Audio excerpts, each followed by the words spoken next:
নামে মুসলমান নাকি কামে মুসলমান, নামে মুসলমান নাকি কামে মুসলমান।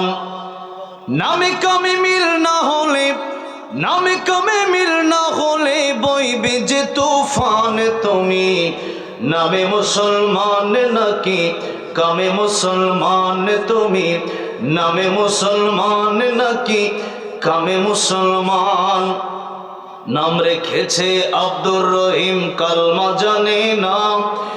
এই সমাজে এমন লোকের সংখ্যা অগণা। নাম রেখেছে আব্দুর রহমান, নামাজ পড়ে না। এই সমাজে এমন লোকের সংখ্যা অগণা। এমন সমাজে বদলাতে কে, এমন সমাজ বদলাতে কে রাখবে অবদান। তুমি নামে মুসলমান নাকি কামে মুসলমান, তুমি নামে মুসলমান নাকি কামে মুসলমান। জোরে বলেন ঠিক না বেঠে? এই জন্য ইন্ডিয়ার দিকে লক্ষ্য করলে কোটি কোটি হিন্দু আপনি তালাশ করে পাবেন। আর্জেন্টিনা ব্রাজিলের দিকে লক্ষ্য করলে আপনি কোটি কোটি খ্রিস্টান পেয়ে যাবেন।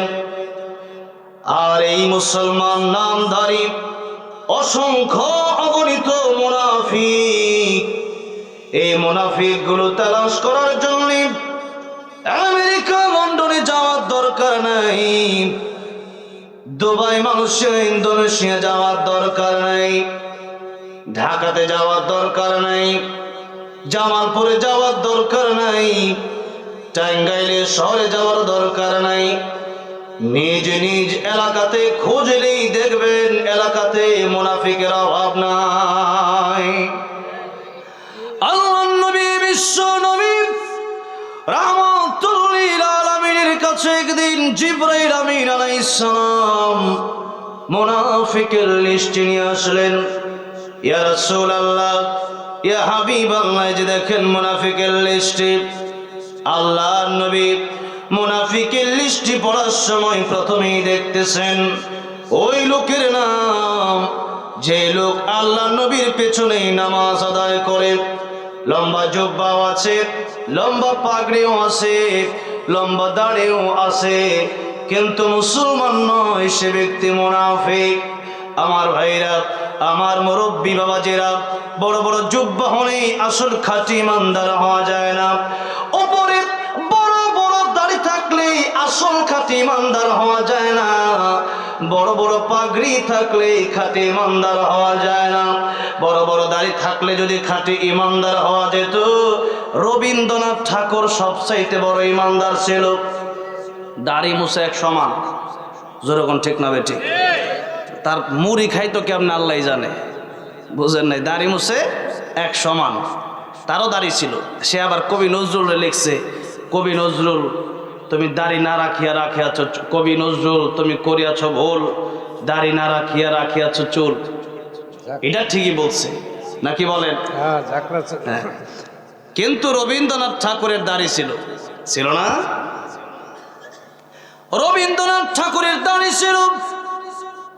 আবার সৌদি আরবে যখন গেলাম, দুবাই যখন গেলাম, সেখানে গিয়ে দেখলাম একদিন একজন জুব্বা পরে হাঁটতেছে, জুব্বা তার টাকনুর নিচে চলে যায়, পায়ের নিচে একবার ঝাড়ু দিচ্ছে। এই জুব্বা সে পরে আমারে নামাজের জন্য ডাকলো, নামাজ পড়ানোর জন্য ইমামতিতে দাঁড়ায় গেল। আমি দাঁড়াইলাম ঠিক, কিন্তু তার পিছন থেকে আমি আবার আস্তে করে নামাজ থেকে পিছন থেকে চলে আসলাম। ওয়াল টাইম গোনা হয়, যাদের টাকনুর নিচে কাপড় থাকে, কিয়ামতের ময়দানে আল্লাহর রহমতের দৃষ্টি তাদের দিকে পড়বে না। যতক্ষণ থাকবে ততক্ষণ পর্যন্ত গুনাহ হতে থাকবে। আর যারা দাড়ি কাটে, এই দুইটা গুনার জন্য 24 ঘন্টা নামাজে দাঁড়াইছেন, একদিকে ফেরেশতা নেকি লিখছে, আরেক দিকে আপনার গুনাহ লিখতেছে। মনে রাখতে হবে মুসলমান, আজকে দুনিয়া পেয়ে আপনি দুনিয়ার জন্য কত ভাবনা নিচ্ছেন। এই ভাব ভঙ্গি একদিন শেষ হবে। ধনবাড়ি বসেছিলাম, আমারে তারা যে আপনাদের এলাকার মেন্দা না মেদনা কি বলে? হ্যাঁ, মেন্দা। মেন্দা। মেন্দা এটা আসলে অনেক জনপ্রিয় এই জামালপুরের জন্য। আসলে এটা আমাকে খেতেই হয়, আমার কাছে খুব ভালো লাগে এটা। তো এখানে আসার আগে তারা ওখানে বসাইছে। এরপরে বললো হুজুর একটা দোকান আছে দুধ চা খুব স্পেশাল, সেখানে বসেন। চাটা খেতে খেতে দেখলাম মাইকিট হচ্ছে একটি শোক সংবাদ, ইন্না লিল্লাহি ওয়া ইন্না ইলাইহি রাজিউন, আগামীকাল সকাল 11টায় ওর জানাজা হবে। এই মাইকিং শোনার সাথে সাথে সবাই চুপ হয়ে গেল। এর মানে হচ্ছে এটাই, এই খবর আমার ব্যাপারেও একদিন ঘোষণা হয়ে যাবে, নাকি বলেন? খবর ঘোষণা ঠিকই হবে, তার আগে আমার আপনার ঠিক হয়ে যেতে হবে। বাবাজিরা, যে কোনো সময় মৃত্যুবরণ করতে হবে। গাড়িতে চলাফেরা করি প্রতিদিন, সেই জয়পুর হাট থেকে এখন আমি টাঙ্গাইলে আসলাম আপনাদের এখানে, লম্বা সফর আমার। এত দূর থেকে আমি আসলাম, কত অ্যাক্সিডেন্টে প্রতিদিন দেখা যায়। ওই দিন ময়মনসিংহ যাওয়ার সময় দেখলাম একটা লোক খালি লাফাচ্ছে, এইরকম বুকটা ছিদ্র হয়ে গেছে। এই তো আপনি উপর দিয়ে সাদা চামড়াটা ছিলে ফেললে দেখেন আপনারা কেমন দেখা যায়। আল্লাহ সুন্দর করে বানাইছে বাবাজিরা। দাড়িটা রাখলে লসটা কোথায়? দুনিয়াতেও ক্ষতি, দাড়ি না রাখলে আখিরাতে তো আছেই। নবীর ডাইরেক্ট একটা প্রমাণ দেখা যায়, যেটা এটা হচ্ছে দাড়ি। এখন তো অনেক ইহুদি খ্রিস্টানরাও দাড়ি রাখতেছে। দাড়ি না রাখলে শরীরে অনেক রোগ হয় পরবর্তী জীবনে।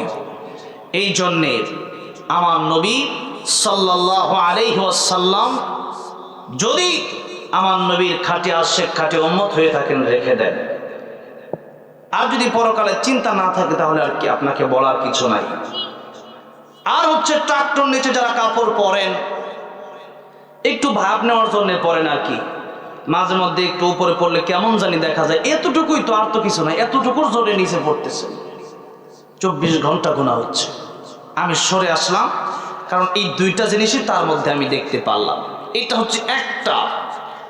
আরেক দিন আমি দেখলাম দুইজন লোক হাঁটতেছে জুব্বা আঙ্গায় আঙ্গায়, নিচে হাঁটু তার খোলা, বোঝেন তো, নিজে পায়জামা নাই, অন্যটা আন্ডারপ্যান্ট পরছে আর কি। এই অবস্থায় এই লোক হাঁটতেছে, সতর ঢাকা হচ্ছে ফরজ কাজ। এটা হচ্ছে 24 ঘন্টা কোনো আরেকটা সতর খোলা রাখা। এখন এটা খোলা কিন্তু জুব্বা আঙ্গায় হাঁটতেছে। বলেন তো, এই জুব্বার কারণে কি সে বড় ইমানদার হয়ে যাবে? হ্যাঁ, হবে না। আমার ভাইরা, আমার মুরব্বী ও জিরাম, বড় বড় দাড়ি থাকলে খাঁটি ইমানদার হওয়া যায় না। বড় বড় জুব্বা থাকলে খাঁটি ইমানদার হওয়া যায় না। বড় বড় পাগড়ি থাকলে খাঁটি ইমানদার হওয়া যায় না। ইন্ডিয়াতে গিয়ে কয়েকদিন আগে, তো মাত্র 1 সপ্তাহ আগে আসলাম, সেখানে গিয়ে দেখলাম শিখেরা পাগড়ি পরে।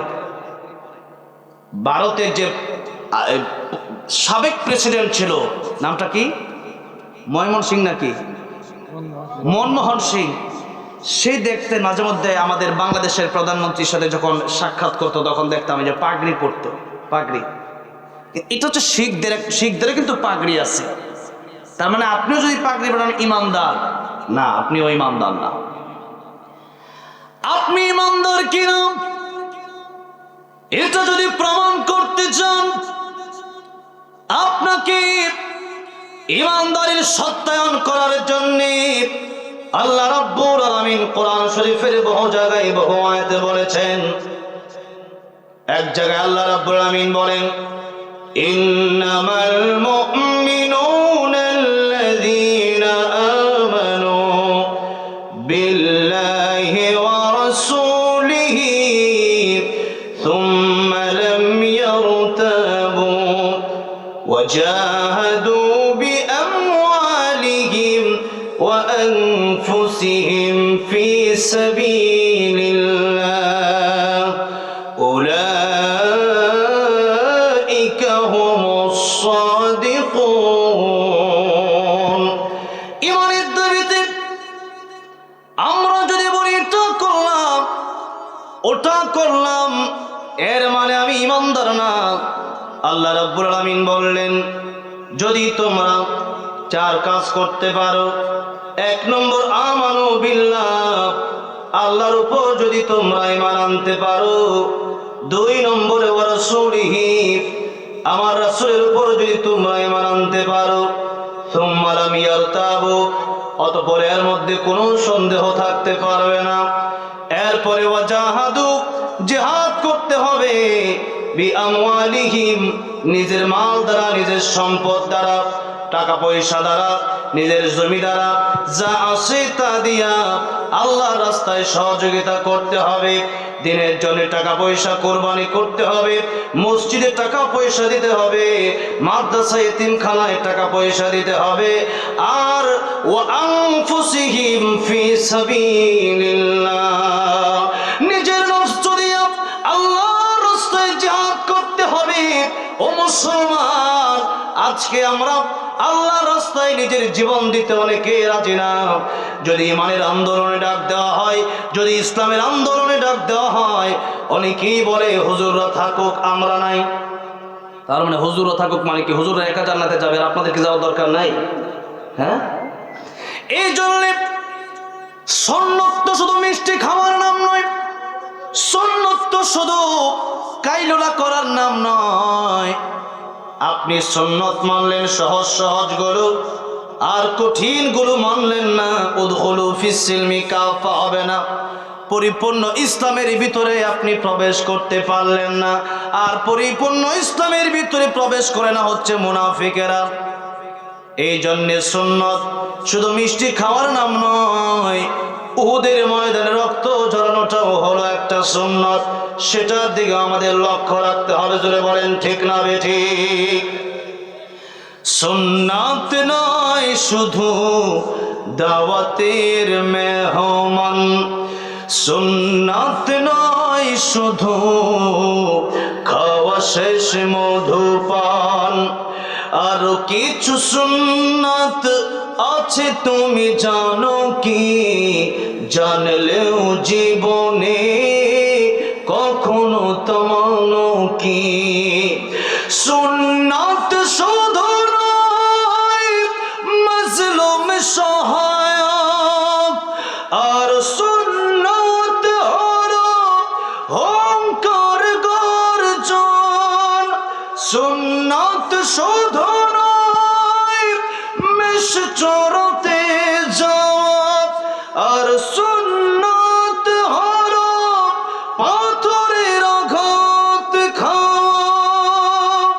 মুহাব্বতে তাই খালিদ ওমর আলী আবু বকরের মতো পাশে থাকো কি?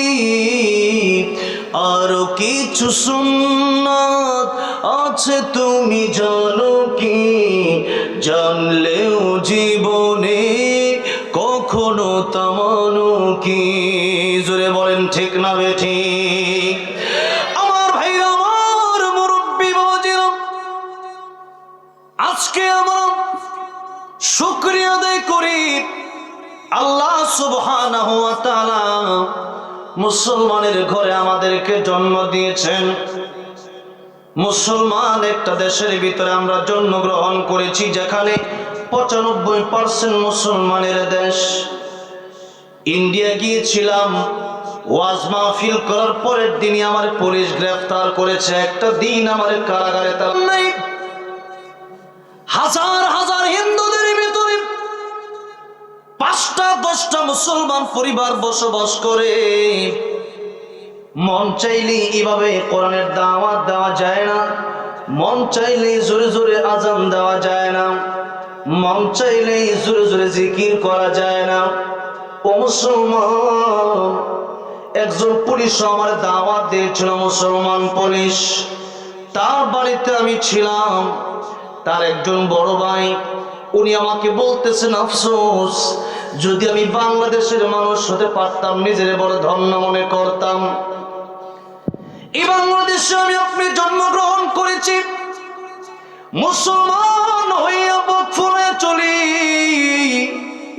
কত মানুষ মুসলমান, কিন্তু জন্ম নিল হাজার হাজার হিন্দুর মাঝখানে। অনেক হিন্দু আমার কাছে এসে দোয়া চাইল। ভারতের একজন এসএসবির লোক এসে আমার কাছে দোয়া চাইল, হুজুর আমি হিন্দু, কিন্তু আপনি আগামী রমজানের পরে যদি কাবা শরীফে যান, তাহলে আমার জন্য কাবা শরীফের সামনে গিয়ে আল্লাহ রাব্বুল আলামিনের কাছে দোয়া করবেন। বলেন সুবহানাল্লাহ। কত হিন্দুর ইচ্ছা যে আমি মুসলমান যদি হতে পারতাম।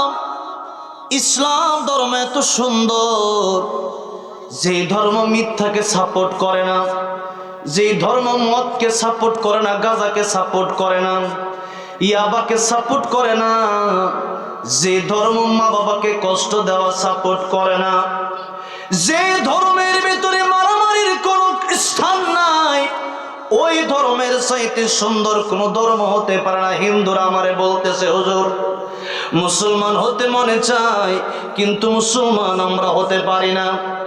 আজকে আমি আপনি মুসলমান হওয়ার পরেও নামাজ পড়ি না, তাও তো মুসলমান হতে পারে না। ইচ্ছা করলে কিন্তু হিন্দুর ঘর থেকে জন্ম নিলেই মুসলমান হওয়া এত সহজ নয়। আজকে আমাকে আপনাকে আল্লাহ তাআলা আখির নবী, শ্রেষ্ঠ নবীর উম্মত বানাইলেন। আমাকে আপনাকে আল্লাহ রাব্বুল আমিন মুসলমান মুসলিম কান্ট্রিতে জন্ম গ্রহণ করালেন। আল্লাহ রাব্বুল আমিন নিজেকে মুসলিম বানালেন। এরপরেও যদি আপনি মুনাফিক হয়ে যান, কিয়ামতের ময়দানে আল্লাহর কাছে আপনি কি জবাব দেবেন? মুসলমানের ঘরে জন্ম হওয়ার পরেও যদি নামাজ ছেড়ে দেন, মুসলমানের ঘরে জন্ম হওয়ার পরেও যদি কোরআন ছেড়ে দেন, মুসলমানের ঘরে জন্ম নেওয়ার পরেও যদি হালাল ছেড়ে দেন, ও মুসলমান, আপনার জন্য আফসোস ছাড়া আর কিছুই না। আফসোস আফসোস আফসোস আপনার জন্য। এই জন্য আল্লাহ নবী, বিশ্ব নবী রাহমাতুল লিল আলামিন তাকায় দেখলেন নিজের ঘরের ভিতরে, নিজের মসজিদের ভিতরেই মুনাফিক রয়েছে। আল্লাহর নবীর কাছে জিবরাইল বললেন, ইয়া রাসূলুল্লাহ, ইয়া হাবিবাল্লাহ, মুনাফিক হিন্দুর ঘরে জন্ম নেওয়ার দরকার নাই, মুনাফিক মুসলমানের ঘরে অভাব নাই।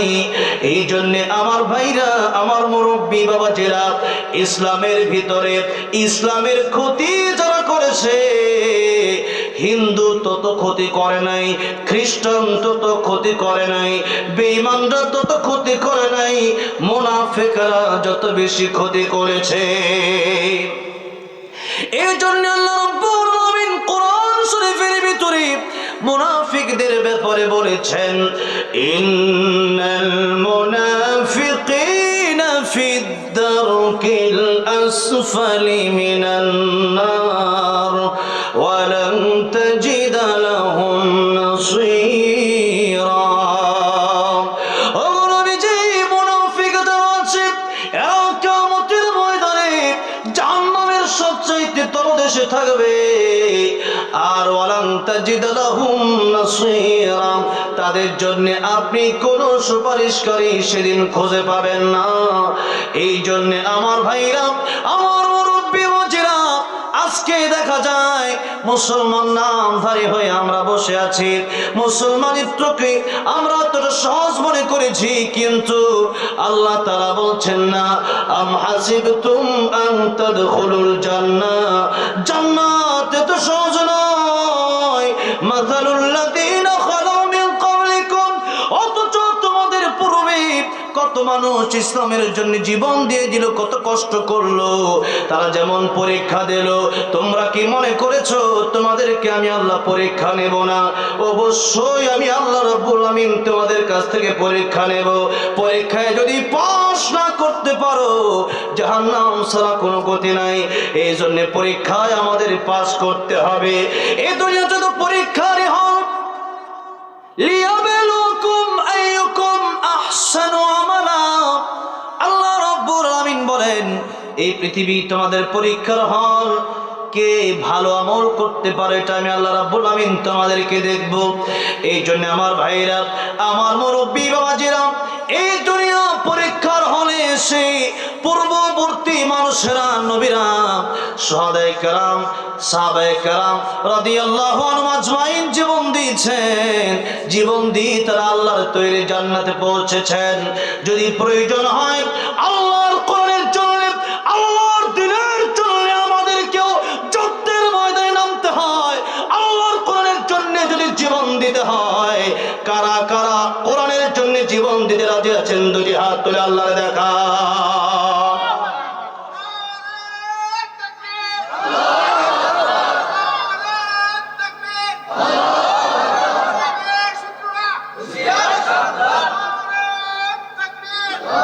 আল্লাহ কবুল করেন, হাত নামান। আমার ভাইরা, আমার মুরব্বী ওয়াজিরা, হযরতে খাব্বাব রাদিয়াল্লাহু আনহু, ওনাকে আমিরুল মুমিনিন খলিফাতুল মুসলিমিন ওমর ফারুক রাদিয়াল্লাহু আনহু একদিন জিজ্ঞাসা করলেন, খাব্বাব রে, তোমার পিঠে এত বড় বড় গর্ত দেখা যায়, আর তোমার কোমরে তো চিকন, এত বড় বড় গর্ত পিঠ আর এত চিকন কোমর, আমার জিন্দেগিতে আমি ওমর কোনোদিন দেখি নাই। খাব্বাব রে, তোমার এই পিঠ গর্তের ইতিহাসটা কি তুমি আমারে বলতে পারো? হযরত খাব্বাব রাদিয়াল্লাহু আনহু ডেকে বলছেন, ওমর, আমার পিঠে তো গর্ত কেন আপনি কি জানেন? আমি যখন ইসলাম গ্রহণ করলাম, আমি যখন কালিমা পড়ি ঈমান গ্রহণ করলাম, ঈমান গ্রহণ করার অপরাধে আমার এই গরম আংরার ভিতরে, আগুনের জ্বলন্ত আংরার ভিতরে আমার এই শোয়া চিত করে শোয়া রাখা হতো, আমি যেন নড়াচড়া করতে না পারি, এই জন্য আমার বুকের উপর পাথর চাপা দিয়ে রাখা হতো। সে আগুনের কারণে আমার পিঠটা গলে গলে গলে গলে রক্ত বের হতো, সে রক্ত আর পানি দিয়ে সে আগুন আবার নিভে যেত। এত কষ্ট ইসলামের জন্য আমিরুল মুমিন আমি করেছি। হযরত খাব্বাব রাদিয়াল্লাহু আনহু একদিন আল্লাহর নবী, বিশ্ব নবী রাহমাতুল লিল আলামিনের কাছে এসে বললেন, ইয়া রাসূলুল্লাহ, ইয়া হাবিবাল্লাহ, আপনি এখনো কি ইসলামের বিজয় আসবে না? আর কতদিন অপেক্ষা করব? আর কতদিন আমরা এইভাবে মার খেয়ে যাব? আল্লাহ নবী, বিশ্ব নবী রাহমাতুল লিল আলামিন বললেন, খাব্বাব রে, ধৈর্য ধরো, অপেক্ষা করো। তোমাদের পূর্বে এমনও মানুষ পৃথিবীতে এসেছিল যারা কোরআনের দাওয়াত দেওয়ার কারণে, যারা ঈমান গ্রহণ করার অপরাধে মাটি খোঁড়া হয়েছে, মাটির ভিতরে অর্ধেক সেই মানুষগুলোকে পুঁতে ফেলা হয়েছে, অতঃপর সেই মানুষটার মাথার উপরে করাত ধরা হয়েছে, তারপরে এই জীবন্ত মানুষকে করাত দিয়ে দু টুকরা করে দেওয়া হয়েছে, তথাপি আল্লাহর ঈমান থেকে, কোরআন থেকে তারা একটা মিনিটের জন্য সরে যায় নাই। বলেন সুবহানাল্লাহ। আমার ভাইরা, আমার মুরব্বী ওয়াজিরা, আজকে আমরা ইসলাম ইসলাম ইসলাম করি, ইসলামের জন্য আন্দোলনে যদি ডাক দেওয়া হয় তাহলে আমরা যেতে রাজি না। আজকে ইসলামের কথা বলতে গিয়ে কত আলেম জেলখানায় আছেন। আল্লামা সাঈদী রাহমাতুল্লাহ আলাইহি জেলখানায় 13টা বছর কাটায় দিয়া জেলখানার ভিতরেই তার মরণটা হয়ে গেল। এত কষ্ট যিনি করলো, উনি চাইলে পারতেন যে আমি আগামীতে আর কোরআনের কথা বলবো না, আমাকে আপনারা ছেড়ে দেন, কিন্তু না, উনি কিন্তু জালেমদের কাছে মাথা নত করে নাই। আজকেও আল্লামা মামুনুল হক সহ অনেক উলামায়ে কেরাম জেলখানায় আছেন, তারাও কিন্তু তাদের কাছে মাথা নত করে নাই। মুফতি আমির হামজা সহ যত উলামায়ে কেরাম জেলখানা থেকে মুক্তি পেয়েছেন, আমরা তো প্রতিদিনই তাদের ওয়াজগুলো অনলাইনে দেখে থাকি। এখনো তারা আল্লাহর কোরআন থেকে একটা পা পিছপা হয় নাই। কারণ আমাদের কথা হলো, আদ-দুনিয়া সিজনুল মুমিন ওয়া জান্নাতুল কাফির। এই দুনিয়া আমাদের জন্য জেলখানা, আর পরকাল আমাদের জন্য রয়েছে বিশাল সুন্দর জান্নাত। এই দুনিয়া কাফেরের জন্য বালাখানা, এই দুনিয়া শান্তির জায়গা না, এই দুনিয়া কষ্টের জায়গা। যদি কষ্ট করতে হয়, দুদিনের দুনিয়াতে আমরা কষ্ট করতে রাজি আছি, তথাপি জাহান্নামের আগুন আমরা সইতে পারবো না। জাহান্নামের আগুন যেদিন কিয়ামতের ময়দানে মানুষকে জাহান্নামের আগুনে দেওয়া হবে, কিয়ামতের ময়দানে সেদিন মানুষ হারে হারে টের পাবে যে এই ব্যক্তিটা সারা জীবন সে আরাম আয়েশে ছিল, তাকে যখন জাহান্নামে দেওয়া হবে।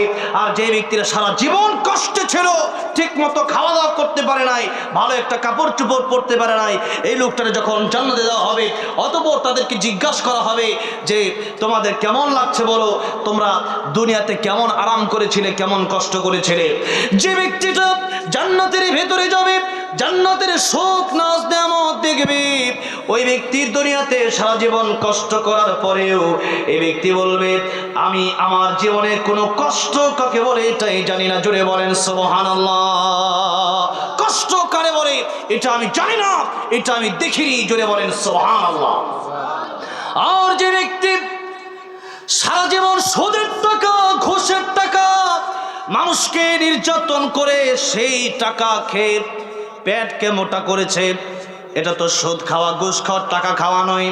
ইতিমের মাল খাওয়া, মিসকিনের মাল খাওয়া, জনগণের টাকা খাওয়া, এগুলো তো শুধু টাকা খাওয়া নয়। পেটের ভিতরে আপনি পেটের ভিতরে খাবার ঢোকালেন না, বরং পেটের ভিতরে আপনি জাহান্নামের আগুন ঢোকালেন। পেটের ভিতরে কি ঢোকাইছে? জাহান্নামের আগুন ঢোকাইছে। এই জাহান্নামের আগুন ঢোকানোর কারণে কিয়ামতের ময়দানে আল্লাহ তাআলা যখন তারে জাহান্নামে দেবে, তারেও জিজ্ঞাসা করা হবে আরাম আয়েশ তুমি কেমন করেছো বলো। সে বলবে আরাম আয়েশ কারে বলে এটা আমি জানি না। এই দুনিয়া এটা এমন একটা জীবন, চলে যাচ্ছে, যা চলে গেছে তা স্বপ্নের মতো, আর যা সামনে আসছে এটা হচ্ছে আমাদের একটা আশাকাঙ্ক্ষিত জীবন, যে আশা নিয়ে বসে আছি, বাড়ি করব, একটা গাড়ি কিনবো, হ্যাঁ বিদেশ যাব, একটা বিয়ে করব ভালো, এরপরে সন্তানাদি হবে, আস্তে ধীরে মরবে, এইরকম চিন্তা নিয়ে আমরা বসে আছি। আর পূর্বের যে জীবনটা চলে গেল, আমার জীবন থেকে মনে করেন 30টা বছর চলে গেল, এখন আমার কাছে 23 বছর হলো স্বপ্নের মতো। যা করেছি অল্প সময়ের মধ্যে আমি এটা মনে করতে পারবো কি কি আমি করেছি। হ্যাঁ, এটা হচ্ছে স্বপ্নের মতো। আর যা সামনে আসছে এটা হচ্ছে আমাদের আশা নিয়ে আমাদের জীবন। এই জন্যে এই জীবন চলে যাবে, এই জীবনে এমন একটা জীবন। আল্লাহ নবী বলেন সাহাবীরা তোমরা যদি একটা বিশাল সমুদ্রের ভিতর থেকে একটা আঙ্গুল তোমরা সে সমুদ্রের পানির ভিতরে দাও, সে আঙ্গুলেই মনে করেন পানি উঠালেন, সমস্ত পানিগুলো আঙ্গুল থেকে ঝরে পড়ে গেল, এক ফোঁটা পানি আঙ্গুলে লেগে থাকে না, সমস্ত মানে পড়বে ভাব। এই এক ফোঁটা পানি হলো তোমাদের দুনিয়ার জিন্দেগি, আর পরকালের জিন্দেগি হচ্ছে পুরা সমুদ্রের পানি। বলেন সুবহানাল্লাহ। আচ্ছা বলেন তো, আমরা কি এখন বর্তমানে এক ফোঁটা পানির জন্য বেশি কষ্ট করতেছি না সমুদ্রের জন্য বেশি কষ্ট করতেছি? এক ফোঁটা পানির জন্য আমরা আমাদের জীবনকে বিলায়া দিচ্ছি, কিন্তু পরকালীন জীবনে যে জীবনের কোনো শেষ নাই, সেই জীবনের জন্য আমরা কিছুই করতে পারলাম না। ঠিক না ঠিক বলেন? আল্লাহ রাব্বুল আলামিন বলেন এই দুনিয়ার ভিতরে যা কিছু তোমরা করো না কেন, যুহজিহানিন নার ওয়া উদখিলাল জান্নাতা ফাকাদ ফাজ।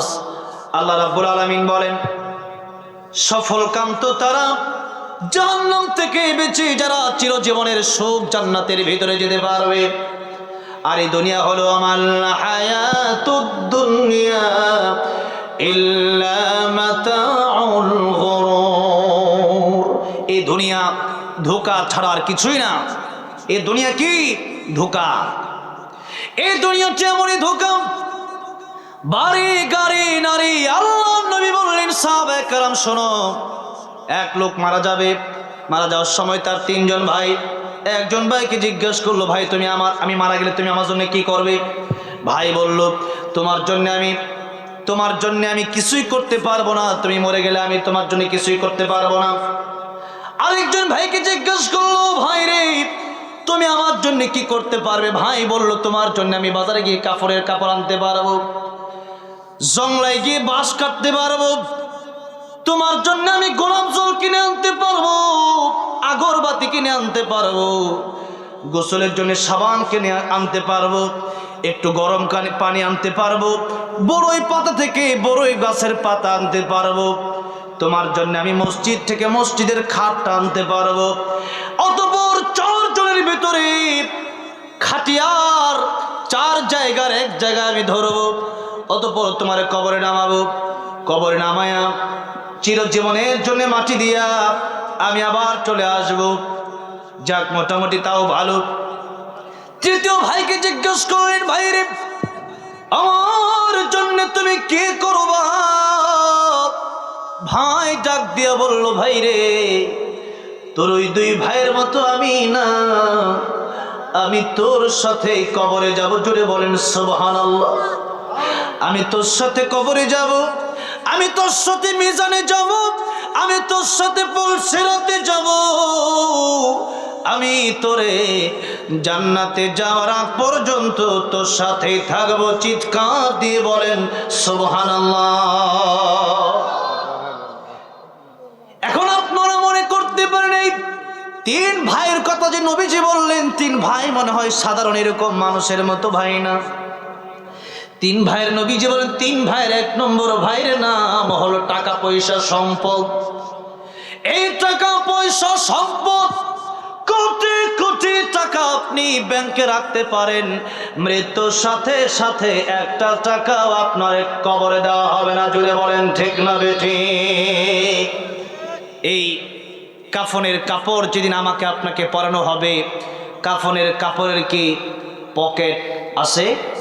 জোরে বলেন আছে? কাফনের কাপড়ের পকেট নাই। দুনিয়াতে যতদিন বেঁচে আছেন ততদিন মনে করেন আমি একটা পাঞ্জাবি বানাইছি, তো পাঞ্জাবি বানানোর সময় আমরা আলাদা এই কথা বলে দিতে হয় না যে আমার পকেট দিয়ে দিবেন, বলতে হয়েছে? বলতে হয় নাই। আপনার শার্ট বানানোর সময় আলাদা বলতে হয় নাই যে আমার পকেট দিয়ে দিয়েন, এরপরেও পকেট উনি দিয়ে দিচ্ছে, কারণ আপনার টাকা পয়সা পকেটে রাখতে হবে, নাকি বলেন? কিন্তু কাফনের কাপড়ে পকেট আছে? হ্যাঁ, পকেট নাই। আর পকেট দিলেও এই পকেট দিয়ে কোনো লাভ হবে? আল্লাহ পাক বলেন, আমার ফেরেশতা যারা, এদেরকে ঘুষ দিয়া আমার ফেরেশতাকে তোমরা আমার কাছ থেকে সরাই দিতে পারবা না। আমার এমন ফেরেশতা, এটা দুনিয়ার পুলিশের মতো না। দুনিয়ার সব পুলিশটা একরকম না, অনেক ভালো পুলিশও আছে। তবে কিছু পুলিশ আছে, এদেরকে যখন কানে ফু দেওয়া হয় তখন দেখবেন এরা অটোমেটিক সাইরা দেয়, আছে না? এমপি সাহেব ফোন দেওয়া বলে দিছে, আমার লোক ইসমা আজম পুরে দিছে সাইরা। কিন্তু আল্লাহ বলেন না, গিলাদুন শিদাদ লা ইয়াসুনাল্লাহা মা আমারাহুম ওয়া ইয়াফআলুনা মা ইউমারুন। কঠিন ফেরেশতা, এরা পিটাবে তোমাকে। কবরে যাওয়ার পরে লোহার হাতুড়ি দিয়ে আঘাত করবে তোমারে, মাথা থেকে পা পর্যন্ত চূর্ণ বিচূর্ণ হয়ে যাবে। আবার জিন্দা হবেন, আবার মারবে, আবার জিন্দা হবেন, আবার মারবে। এই ফেরেশতারা এমন ফেরেশতা যারা কানে শোনে না। কানে, কারণ কানে শুনলে মায়া লাগতে পারে। আপনি যদি চিল্লান, ভাই আমার অনেক কষ্ট হচ্ছে, আমার অনেক কষ্ট হচ্ছে, তখন মায়া লাগতে পারে। পারে কি পারে না? দুনিয়াতে যত কি বলেন, যত কষ্টই হোক, একটা মানুষ যখন চিল্লায় বা একটা মানুষকে মনে করেন চোরকে অনেক সময় মানুষ পিটালে পরে চোর যখন বলে ভাই আর করবো না, রক্তাক্ত হয়ে যায়, তখন রক্তটা দেখার পরে আর চোরের কান্নাকাটির আওয়াজ শোনার পরে মানুষ চোরকেও মাফ করে দেয়, কি দেয় না? কিন্তু আমি বড় কষ্ট লাগলো আমার একটা বিষয় দেখে। কিছুদিন আগে একটা লোক আব্বা আব্বা করে বলছিল কিছু বন্ধুদেরকে যে আব্বা আমার বাঁচাও। বন্ধুরা তারে মারছে, আব্বা আব্বা বইরা ডাকছে, এরপরেও তারে মারছে। কত জঘন্য, কত! আল্লাহ যে বলছে উলাইকা কাল আনআমি বাল হুম আদাল, এমনি তো বলেন নাই। একটা জানোয়ারও তো মানুষকে এরকম কষ্ট দেয় না। প্রায় 13 ঘন্টার উপরে তাকে মেরে, তাকে কষ্ট দিয়ে, খাবার না দিয়া এরপরে তারে মারা হয়েছে। নাউজুবিল্লাহ বলে। এরকম পশুর মতো চরিত্র আজকে মানুষের হয়ে গেছে। যে কথা বলতেছিলাম, ফেরেশতারা এত কঠিন, এত কঠিন। এই ফেরেশতারা কানে শোনে না। আপনি ডাকলে তারা কিছুই শুনবে না, তারা খালি মারবে। কারণ শুনলে ফেরেশতার অন্তরে মায়া লেগে যেতে পারে। ওই ফেরেশতা অন্ধ, চোখে দেখে না, কারণ চোখে দেখলে মায়া লেগে যেতে পারে। এই জন্য আপনার রক্ত, আপনার মাংস, আপনার হাড্ডি গুড্ডি গোড়া হবে, এগুলো ফেরেশতা চোখে দেখবে না। আমার ভাইয়েরা, আমার মুরব্বী ওজিরা, ওই ফেরেশতা এত কঠোর ফেরেশতা হবে, সেই ফেরেশতাদেরকে ঘোষ দিলে কোনো কাজ হবে না। সেই ফেরেশতারা ঘুষের মাধ্যমে আপনাকে ক্ষমা করবে না। যদি ক্ষমা পেতে হয় দুনিয়াতে আল্লাহর কাছে খাঁটি তওবা করে ক্ষমা নিতে হবে। কিসের মাধ্যমে ক্ষমা নিতে হবে? তওবার মাধ্যমে ক্ষমা নিতে হবে। আমার ভাইরা, আমার মুরব্বি মুজিরা, এই জন্য বললাম ফেরেশতা থাকবে নিয়োজিত। এই ফেরেশতারা আপনাকে মারবে, আপনারে কষ্ট দিবে।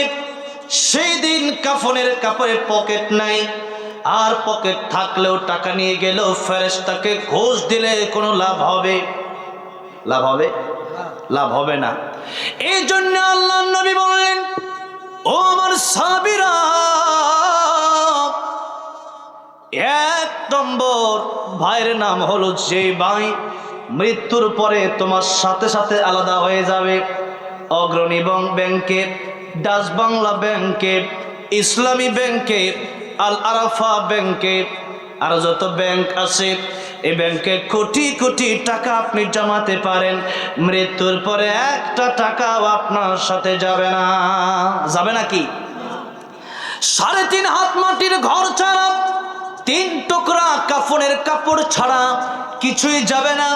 ও দুনিয়ার মুসলমান, কি যাবে? কি যাবে এটা আমি এখনই বলবো। আল্লাহর নবী বললেন 2 নম্বর ভাইয়ের নাম হলো তোমার আত্মীয় স্বজন। 2 নম্বর ভাইয়ের নাম কি? আত্মীয় স্বজন। 2 নম্বর ভাই হচ্ছে তোমার আত্মীয় স্বজন। এরা তোমার এরা কাফনের কাপড় কিনে আনবে, এরা জঙ্গলার বাঁশ কেটে আনবে, খাটিয়া ধরে নিয়ে যাবে। এরপরে তোমাকে কবরস্থানে দাফন করে মাটি দিয়ে সে হয়তো কাঁদতে কাঁদতে চলে আসবে। 1 দিন, 2 দিন, 3 দিন, 1 মাস পরে তোমার আর মনে রাখবে না। এই হলো তোমার 2 নম্বর ভাইয়ের পরিচয়।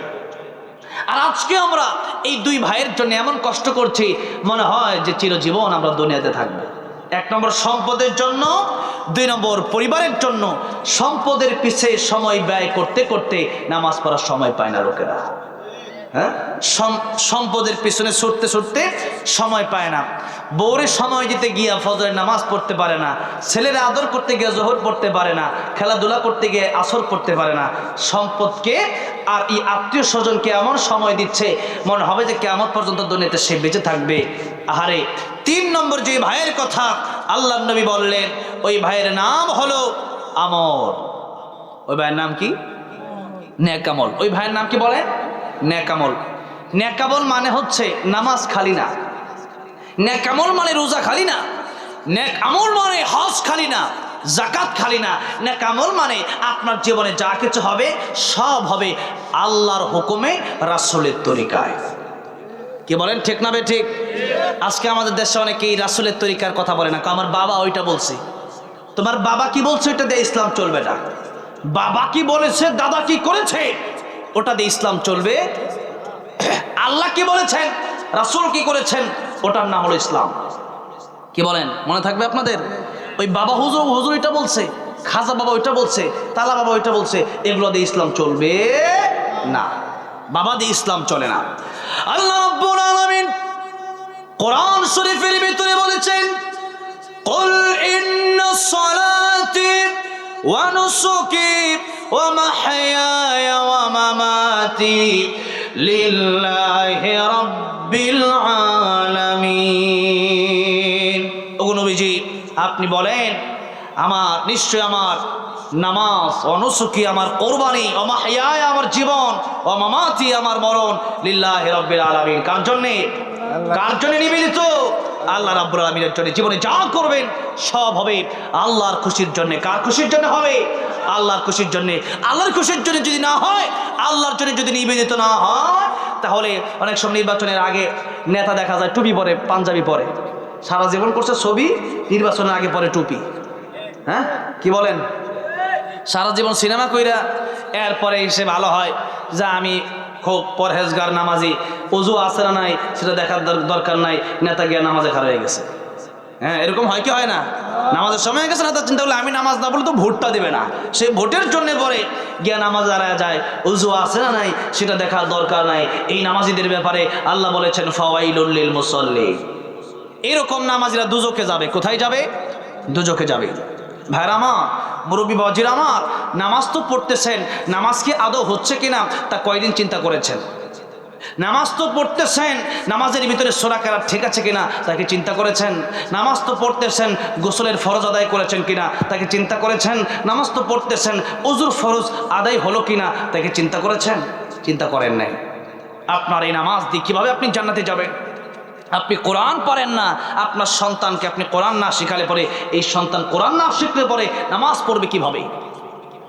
আমার ভাইরা, আমার মুরব্বী বাবাজিরা, নামাজের জন্য যে সমস্ত শর্ত সমূহ আছে, ওই সমস্ত শর্ত সমূহ আপনাকে আগে জানা লাগবে। আজকে অনেক মানুষ গোসল করে, গোসলের ফরজ জিজ্ঞাসা করলে বলে 20-22টা। মাথায় পানি ঢালা না এই কি বলে, শ্যাম্পু দেওয়া, এরপরে সাবান দেওয়া, ফেস ওয়াশ দেওয়া, এরপরে সোনু লাগানো। শূন্য গোসলের ফরজ। কুলিও করে না, নাকে পানি দিচ্ছে না, কানে পানি পৌঁছাচ্ছে না, দেহে পানি পৌঁছালেও অনেকেই কুলি করে না, অনেকেই নাকে পানি দেয় না। আপনার নামাজ হবে কিভাবে? নামাজের জন্য শর্ত হলো পবিত্রতা, ঈমান। এটা তো জান্নাতের চাবি, নামাজও জান্নাতের চাবি। তো এই নামাজ যদি জান্নাতের চাবি হয়, তাহলে আপনি আর আমি নামাজ যদি পড়ি, নামাজের চাবি হলো ওযু। একটা গেট খুলে আরেকটা গেটে যেতে হবে। হ্যাঁ, এই গেট যদি আপনি না খোলেন, আপনার নামাজ হবে না। কারণ আল্লাহর সামনে অপবিত্র অবস্থায় আপনি যেতে পারেন না। যেভাবে ইসলামে আছে ওভাবেই আপনার মানতে হবে, পরিপূর্ণ মানতে হবে। এখন ওযু গোসল না করে যদি নামাজে যান, বা ওযু গোসল করলেন, ওযুর ফরজ আদায় করলেন না, গোসল করলেন, গোসলের ফরজ আদায় করলেন না, কি মনে করেন নামাজ হবে? নামাজ হবে না। এরপরে নামাজ ভঙ্গের কারণ আমরা সচরাচর 19টা জানি, অনেকগুলো আছে যেগুলো আমলে কাসিরের ব্যাখ্যায় অনেকগুলো এসেছে। তারপরে সচরাচর আমরা জানি যেগুলো 19টা আমরা জানি।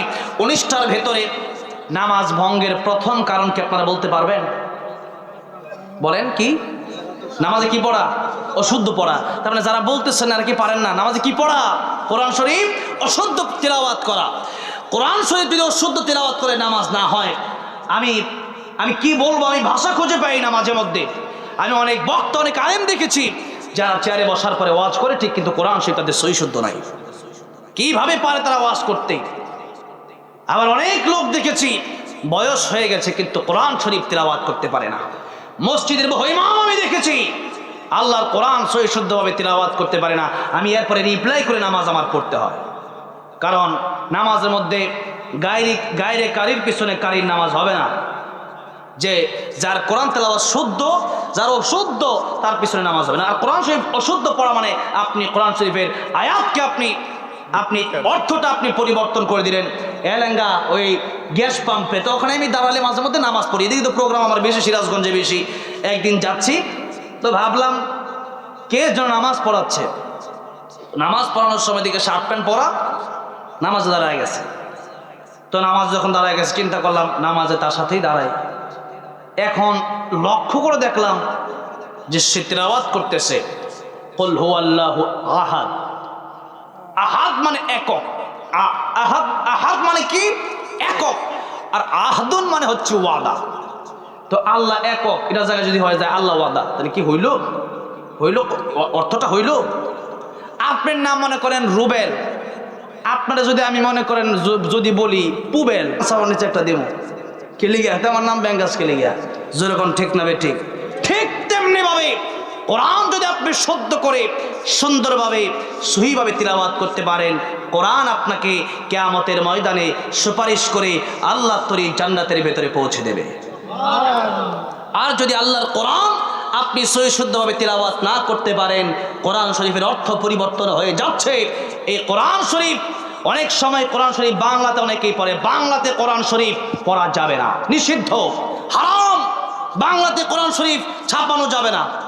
বাংলাতে কোরআন শরীফ ছাপায়া পরে এটারে পড়তেছে আলহামদুলিল্লাহ। আচ্ছা বলে মানে আপনারাই দেখেন আলহামদুলিল্লাহি রাব্বিল আলামিন। এখন আলহামদু যদি আপনি পড়েন বাংলাতে কি হা আছে? কোরআন শরীফের আপনি তিলাওয়াত করেন আরবি হরফ 29-এর ভিতরে 2টা হা, একটা বড় হা আর একটা ছোট হা। সাধারণভাবে আমি বললাম, তো হাটা যদি আপনি বাংলাতে পড়তে চান তখন আপনি পড়বেন আলহামদুলিল্লাহি রাব্বিল আলামিন। আপনার প্রথমেই নামাজ ভেঙে গেছে, আপনার নামাজ আর হবে না।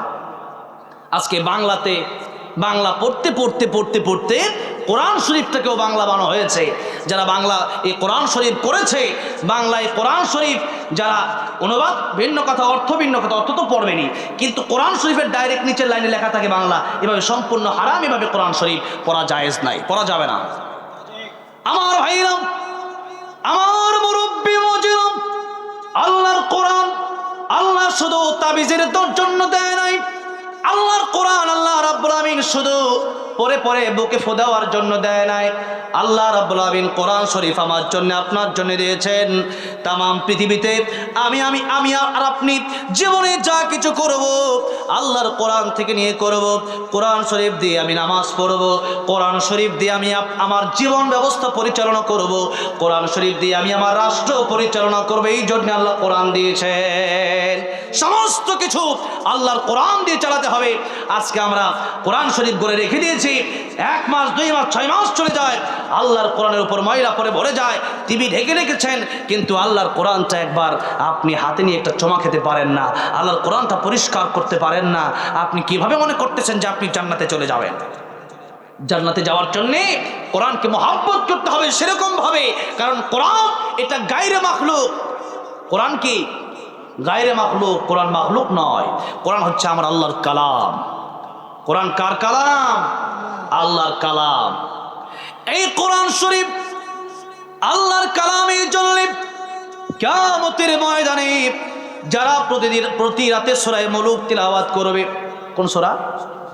সূরা মুলুক। যারা এশার নামাজ পড়ে ঘুমের আগে তিলাওয়াত করবে, কিয়ামতের ময়দানে সূরা মুলুক তারে আল্লাহ রাব্বুল আমিনের কাছে সুপারিশ করবে, আল্লাহ এই বান্দাটা যদিও গুনাহগার কিন্তু প্রতি রাতে আমি কোরআন শরীফ তিলাওয়াত করেছে, আজকে যদি তুমি ক্ষমা না করো হয়তো বান্দারে জান্নাতে দাও, নয়তো আমি কোরআন রে তুমি বাতিল করে দাও। বলেন তো আমাদের মতো গুনাহগারের জন্য আল্লাহর কোরআনকে কি আল্লাহ রাব্বুল আমিন বাতিল করে দেবে নাকি? দেবে? আল্লাহ রাব্বুল আমিন বলবেন, কোরআন আমি তো সুপারিশ মঞ্জুর করে নিলাম, আমি তোর সুপারিশ মঞ্জুর করে আমার এই গুনাহগার বান্দাটা কেউ আজকে আমি জান্নাতের মেহমান বানায় দিলাম। আল্লাহর কোরআন তিলাওয়াত করতে হবে, কন্টিনিউ তিলাওয়াত করতে হবে। কবরের আযাব থেকে যদি বাঁচতে চান আপনি আয়াতুল কুরসি প্রতি 5 ওয়াক্ত নামাজের পরে আয়াতুল কুরসি আপনি তিলাওয়াত করেন। আপনি তো আয়াতুল কুরসি তিলাওয়াত করতে গেলেও আপনাকে কোরআন শুদ্ধ করতে হবে। ভাইরামা মুরব্বী বাবাজি, আল্লাহ তাআলা কোরআন শরীফে সূরা তাহরিমের 6 নম্বর আয়াতে স্পষ্ট ঘোষণা দিয়েছেন, উ আনফুসাকুম ওয়া আহলিকুম নারা। আপনাদের কষ্ট হচ্ছে? বেশি না, মাত্র আধা ঘন্টার সময়, 11:30 পর্যন্ত আমি লাস্ট টাইম নেব। আমি দয়া করে মেহেরবানি করে আপনাদেরকে বলবো, একজন লোকও উঠবেন না। এগুলো আস্তে আস্তে মাহফিলের সৌন্দর্য নষ্ট হয়, একজন উঠতে আরেকজন উঠতে মনে চায়, কথাটা শয়তান ধোঁকা দেয়। এই জন্যে পরিবেশটা সুন্দর রাখবেন। বাবাজিরা, কোরআন তেলাওয়াত আমাকেও করতে হবে, আপনাকেও করতে হবে। আল্লাহ বলেন, কু আনফুসাকুম ওয়া আহলিকুম নারা, তুমি নিজে জাহান্নামের আগুন থেকে বাঁচাও, পরিবারকে জাহান্নামের আগুন থেকে বাঁচাও। আর সমস্ত বিশ্বের মুফাসসিরিনে কেরাম একমত যে যদি জাহান্নামের আগুন থেকে বাঁচতে হয় তাহলে আল্লাহর কোরআন দিয়ে বাঁচতে হবে। কি দিয়ে বাঁচতে হবে? আল্লাহর কোরআন জীবনে বাস্তবায়ন করে বাঁচতে হবে। আর আল্লাহ তাআলা বললেন, ওয়া আহলিকুম নারা, তোমাদের পরিবারকে তোমরা আগুন থেকে বাঁচাও, জাহান্নামের আগুন থেকে বাঁচাও। দেখেন আল্লাহ তাআলা একটা কথা বললেন, কু আনফুসাকুম ওয়া আহলিকুম নারা, নিজে বাঁচাও, পরিবারকে বাঁচাও। আজকে অনেকে নামাজি কিন্তু নিজের বউ নামাজ পড়ে না। কি বলেন? আছে না এরকম লোক? আছে না? আছে।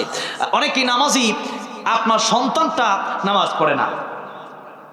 একজন আজকে তো বিপিএল খেলা মনে হয় না কি খেলা, একজন আমারে বললো যে আমার ছেলেটা খেলার খুব পাগল, আগামীতে এগুলো নিয়ে খুব ভালো একটা অবস্থানে সে যাবে। এই কথা চিন্তা করেন, খেলার জন্য কি সময়টা সন্তানকে দিচ্ছে। এই জন্য ভাইরা আমার, মুরব্বী বাবাজিরা আমার, সন্তানকে আপনি যদি কোরআন না শিখান, এই সন্তান আপনার বিরুদ্ধে কিয়ামতের ময়দানে আল্লাহর কাছে বিচার দায়ের করবে। আল্লাহ রব্বানা আতিহিম দিআফাইনি মিনাল আযাবি ওয়ালআনহুম লা'নান কাবীরা।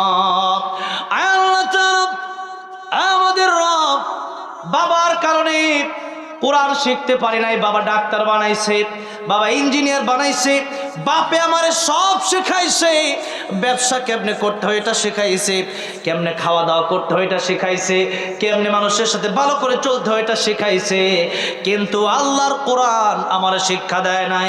আজকে আমি একা জাহান্নামে যাব না, জাহান্নামে যদি যেতে হয় আমার বাবাকে আগে জাহান্নামে দেন, আমার বাবার বুকের উপর পাড়া দিয়ে তো পর আমি জাহান্নামে যাব। জোরে বলেন নাউজুবিল্লাহ। যে সন্তানের জন্য আপনি সারাটা জীবন খেটে গেলেন, নিজে আপেল কমলা না খায়া সন্তানের জন্য আনলেন, যে সন্তানের জন্য ঈদের সময় নিজে ভালো কাপড় না পরে সন্তানকে কিনে দিলেন, ওই সন্তান যদি কিয়ামতের ময়দানে আপনার বিরুদ্ধে বিচার দায়ের করে, আল্লাহ আমার বাপের আগে জাহান্নামে দেন অতঃপর আমি যাব। মেয়ে যদি বলে, আল্লাহ আমি তো পর্দা রাখতাম, বাপের সব শেখাইলো, পর্দা তো রাখতে, আমার বাপ ছিল আমার গার্ডিয়ান, আমার বাপ তো আমার বলে নাই, আল্লাহ আমার বাপের আগে বিচার করেন, বলেন তো কিয়ামতের ময়দানে খুব ভালো লাগবে না অপমান হবেন? অপমান হওয়া লাগবে। এই জন্য বাবাজিরা সন্তানটারে কোরআন শিক্ষা দেয়। আমার এটা তো বলছি না যে ডাক্তার ইঞ্জিনিয়ার না, ডাক্তার ইঞ্জিনিয়ার তো আমাদের দরকারই আছে। এই যে দুদিন আগে ডাক্তারের কাছে গেলাম, ডাক্তার আমাকে দেখে খুব খুশি, আমি আপনার একজন ফ্যান, ইবনে সিনা হাসপাতাল ঢাকা, তো আমাকে বললো আপনি আমার নাম্বারটা রেখে দেন। তা আমি খুব খুশি হইলাম। অনেক সময় হিন্দু ডাক্তার পড়লে মাঝে মধ্যে একটু অন্যরকম ব্যবহার করে, তো মুসলমান ডাক্তার আমার সাথে এত ভালো ব্যবহারটা করলো, আমি খুশি হয়ে গেলাম। আরেক ডাক্তারের কাছে গেলাম, 1000 টাকা ভিজিট। একই দিনে আমি দুইজন ডাক্তার দেখাইছি যে কোনো কারণে। তো ডাক্তার, প্রথম যিনি ডাক্তার উনি আমার 1000 টাকা ভিজিট দিয়ে আমি রুমে ঢুকলাম। যাওয়ার পরে আমাকে চিনলো, চিনার পরে বললো, হুজুর 1000 টাকা ভিজিট আমি সবার কাছ থেকে নিলেও আপনার কাছ থেকে নিতে পারবো না। উনি কাগজে 1000 টাকা লিখে সাইন করে দিলেন, সে 1000 টাকা আমাকে আবার ফেরত দিয়ে দিল। আলহামদুলিল্লাহ বলেন। তো এই যে ওলামায়ে কেরামকে ভালোবাসতেছে, এরকম ডাক্তার তো আমাদের মুসলমানের ভিতরে হওয়া দরকার, বৈজ্ঞানিক মুসলমানের ভিতরে হওয়া দরকার। এখন তো আলহামদুলিল্লাহ মাদ্রাসাগুলোতে বাংলা, অঙ্ক, ইংরেজি ক্লাস 5 পর্যন্ত 8 পর্যন্ত শিক্ষা দেওয়াই হচ্ছে কোরআনের পাশাপাশি। এরকম তো না যে আমরা অঙ্ক পারি না। আমি তো আলহামদুলিল্লাহ বিশ্বের বহু রাষ্ট্র ঘুরেছি। এই রমজানের পরে 12টা রাষ্ট্র আমার সফর আছে। আমি তো ওপেনলি সাধারণভাবে মোটামুটি চলার জন্য যতটুকু দরকার ততটুকু ইংলিশ আরবি আমি পারি, চলার জন্য যতটুকু দরকার আরবি তো আলহামদুলিল্লাহ মোটামুটি পারি। আর ইংলিশ যতটুকু দরকার আমার, আমি যারা ইংলিশে কথা বলে, দুবাই আরবি রাষ্ট্র, সেখানে আমি গিয়েছিলাম। আরবি রাষ্ট্র হলেও সেখানে বেশিরভাগ মানুষ এখন ইংলিশে কথা বলে, তো সেখানে আমি গেলাম, ইংলিশে কথা বলে বলে মানুষের সাথে চলেছি। তো এটা তো আমরা এখন আলহামদুলিল্লাহ পারি। ব্রেন তো তার সবচেয়ে ভালো যে গোটা কোরআন শরীফ মুখস্থ করতে পারে, নাকি বলেন? কোরআন শরীফ পুরোটা মুখস্থ করে গেলে চারটিখানি ব্যাপার না।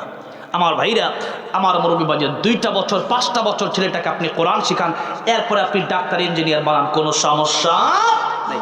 এখন অনেক আলেম আছে যা ডাক্তারও আবার আলেমও, ডাক্তারও মুফতিও, হ্যাঁ এরকম অনেক আলেম আছে, ইঞ্জিনিয়ারও আবার আলেমও, এরকম আলেমের অভাব নাই। এই জন্যে আপনি যদি চান যে আপনার সন্তানটা যদি জাহান্নাম থেকে বাঁচে, তাহলে আপনি আপনার সন্তানটাকে কোরআন শিক্ষা দিন। কি শিক্ষা দিতে হবে?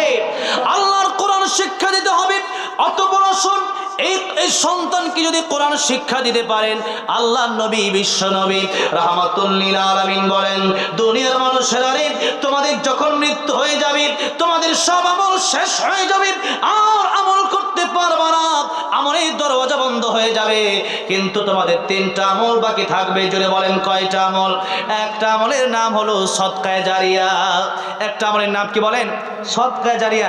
যে টাকা পয়সা আপনি 500 টাকা মসজিদে দান করেছিলেন, ওই টাকাটা আপনি মরার পরেও এখানে যত মানুষ নামাজ পড়বে, এই মানুষের নামাজের সবগুলো আপনার কবরে যাবে। বলেন সুবহানাল্লাহ। আপনি মাদ্রাসায় টাকা দিয়েছিলেন, এই মাদ্রাসা যতদিন পর্যন্ত থাকবে, এই মাদ্রাসায় কোরআন তেলাওয়াত হবে। মাদ্রাসার কোরআন তেলাওয়াতের কারণে আল্লাহ সুবহানাহু ওয়া তাআলা, আপনি মরে যাবেন, আপনি তো নামাজ পড়তে পারতেছেন না, কোরআন তেলাওয়াত করতে পারতেছেন না, এই জন্যে আপনি কবরে যাওয়ার পরে তারা যে কোরআন তেলাওয়াত করতেছে, ওই সব আল্লাহ সুবহানাহু ওয়া তাআলা আপনার কবরে পৌঁছায় দিবে। বলেন সুবহানাল্লাহ। তাহলে কি বুঝলেন? মাদ্রাসা মসজিদে দান করলে কি লস না লাভ? লাভ। যদি আপনি মনে করেন আখিরাত আমার আছে, পরকাল আমার জন্য আছে, এটা আল্লাহর ব্যাংকে জমা হবে। 2 নম্বর হলো আল্লাহর নবী বললেন, যে আলেমের কথা শুনে মানুষ ভালো হয়ে যায়, যেই মানুষের কথা শুনে আরেকজন ব্যক্তি নামাজি হয়ে যায়, যে আলেমের কথা শুনে আরেকজন ব্যক্তি হালাল ধরে হারাম ছেড়ে দেয়, অর্থাৎ উপকারী কোনো কথা আমার মাধ্যমে যদি আপনি শুনে যদি আপনি আমল করেন, আমার ইন্তেকালের পরে আপনার সমস্ত সব যা করবেন জীবনে আল্লাহ তাআলা তার ডবল করে আমার কবরেও আল্লাহ পৌঁছায় দিবে। বলেন সুবহানাল্লাহ। ভাইরা আমার মুরব্বী বাজে এই জন্য নিজে নামাজ পড়েন না, আরেকজনকে নামাজি বানায়েন। নিজে কোরআন পড়েন না, আরেকজনকে কোরআন শিখায়েন। নিজে একা ভালো হয়েন না, আরেকজনকে ভালো বানাবার চেষ্টা করেন। তাহলে কিয়ামতের ময়দানে এমনও তো হতে পারে আমার গুনার কারণে আমি জাহান্নামের আগুনে যেতে হবে। যদি সেদিন আপনার নেকামনির কারণে আপনি জান্নাতে যান, আল্লাহকে বলতে পারবো, আল্লাহ এই লোকটা জান্নাতি হয়েছে এমনি না, আমার কথার মাধ্যমে জান্নাতি হয়েছিল, আজকে তার সাথে আমারেও তুমি জান্নাতের মালিক বানায় দাও। বলেন সুবহানাল্লাহ। এরকম আলেম যদি হয়, আলেমের কথার মাধ্যমে মানুষ ভালো হয়, এই আলেমের কারণেও এই জারি থাকে এই আমলটা। 3 নম্বর হলো আল্লাহর নবী বিশ্ব নবী বললেন 3 নম্বরে হলো তোমার নেককার সন্তান। যদি একটা আলেম হাফেজ একটা নেককার নামাজি সন্তান দুনিয়াতে রেখে যেতে পারো, তোমার ইন্তেকালের পরে এই সন্তানের আমলের সবটা আল্লাহ রাব্বুল আমিন তোমার কবরে পৌঁছায় দেবেন। যদি একটা সন্তানকে তুমি যদি মানুষের মতো মানুষ বানায় যেতে পারো, ডাক্তার ইঞ্জিনিয়ারের কথা বলা হয় নাই, যদি মানুষের মতো মানুষ মানে আর রহমান আল্লামাল কোরআন খালাকাল ইনসান, মানুষ হবে কোরআন শিখার পরে। কি শিখার পরে মানুষ হবে? কোরআন শিখার পরে প্রকৃত মানুষ হওয়া সম্ভব। আমার ভাইরা, আমার বাবাজিরা, অনেক লম্বা চড়া কথা, এক একটা কথা বলতে গেলে অনেক সময়ের প্রয়োজন। আজকে বাবা মা যারা আছেন, সন্তান সবার সাথে ভালো ব্যবহার করে না। করে সবাই? কেন ভালো ব্যবহার করে না? আপনি কোরআন শিক্ষা দিতে পারেন নাই। যদি কোরআন শিক্ষা দিতে পারতেন তাহলে ঠিকই আপনার সাথে সন্তান ভালো ব্যবহার করত। আপনি কোরআন শিক্ষা দেন, ইনশাআল্লাহ এই সন্তান কোনোদিন আপনার বৃদ্ধাশ্রমে পাঠাবে না। আমি গিয়ে দেখে এসেছি কত বৃদ্ধাশ্রমে আজকে বড় বড় নেতা, বড় বড় চাকরিজীবী, টাকা পয়সার অভাব নাই, আমেরিকা লন্ডনে চলে গেছে, স্ত্রীকে নিয়ে আমোদ ফুর্তি করছে। মা বাবা আজকে সারা জীবন টাকা পয়সা দিয়ে মানুষ বানানোর পরে, ডাক্তার ইঞ্জিনিয়ার বানানোর পরে মাকে বৃদ্ধাশ্রমে রেখে দিয়েছে। অনেক কয়েকদিন আগের ঘটনা দেখলাম, মা মরে যাবে নাকি মরে গেছেই, বললো লাশটা নিয়ে যাও, বললো আমি পারবো না, এতদিন ছিল ওখানে, ওখানে আপনার একটা ব্যবস্থা করে ফেলেন। নাউজুবিল্লাহ বলেন। আমিরুল মুমিনিনের দরবারে বাবা গেল, আমার ছেলের বিচার করেন। আমিরুল মুমিনিন বললেন, তুমি তোর বাবার সাথে বেয়াদবি করেছো। সন্তান বলেন, আমার কথা আগে শোনেন, আমার বাবা কি আমার সব হক আদায় করেছে? আপনি কি বলেন, আমি কি আমার বাবাকে সব হক দেব? আমার বাবা কি আমাকে সব হক দেবে না? ওমর রাদিয়াল্লাহু আনহু বলেন, হ্যাঁ, বাবার প্রতি যেমন সন্তানের হক আছে, সন্তানের প্রতিও বাবার হক আছে, উভয়জনের হকে আদায় করতে হবে। ও বাবা, তোমার প্রতি হক হলো তোমার একটা ভালো বিয়ে করার দরকার ছিল, কারণ ভালো মা থাকলে পরে ভালো সন্তান পৃথিবীতে আসবে, ভালো মা না থাকলে পরে ভালো সন্তান ওই পেট থেকে আসবে। আজকে আমাদের মহিলারা পর্দার খবর নেই। আম্মাজান খাদিজার উত্তরসূরি, ও মা বোনেরা, হযরত ফাতেমা রাদিয়াল্লাহু আনহার উত্তরসূরি আজকে হয়েছেন। মনে মনে ভাবতেছেন, কিন্তু আপনি পর্দা করেন না, পর্দা আপনার ভেতরে নাই। কিয়ামতের ময়দানে আল্লাহর নবী বলেছেন, অধিকাংশ নারীরাই জাহান্নামে যাবে। আর জান্নাতে গিয়ে দেখলাম অধিকাংশ গরিব মানুষেরাই জান্নাতে গেছে। গরিব মানুষদের ব্যাপার বলেছে, আর জাহান্নামের ব্যাপারে বলেছে অধিকাংশ নারীরা এই জাহান্নামে যাবে। নারীদের জাহান্নামে যাওয়ার একটা কারণ তো এটাই, নারীরা পর্দা করে না। আর পর্দা না করলে একটা নারী একা জাহান্নামে যায় না, একটা নারী হাজার হাজার যুবককে জাহান্নামী বানায়, অতঃপর জাহান্নামে যায়। একটা নারী যখন রাস্তা দিয়ে বের হয়, এই নারীটার দিকে আরো হাজার যুবক তাকালো, তাকানোর সাথে সাথে কবিরা গুনাহ হলো, চোখের জেনা হলো।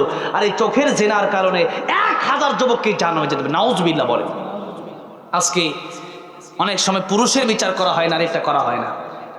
নারী নির্যাতনের আইন আছে, পুরুষ নির্যাতনের আইনও করা দরকার। অনেক সময় আমাদের দেশে বর্তমানে এমন অবস্থা দেখা যাচ্ছে, স্বামীকে ধরে স্ত্রী মারে।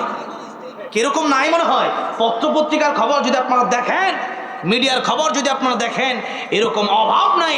এই জন্যে আল্লাহর নবী বলেন, ও দুনিয়ার মানুষেরা, নারীরা জাহান্নামে যাবে 2টা কারণে। এক নম্বর কারণ হলো নারীরা স্বামীর সাথে খারাপ আচরণ করে, স্বামীর তারা কষ্ট দেয়।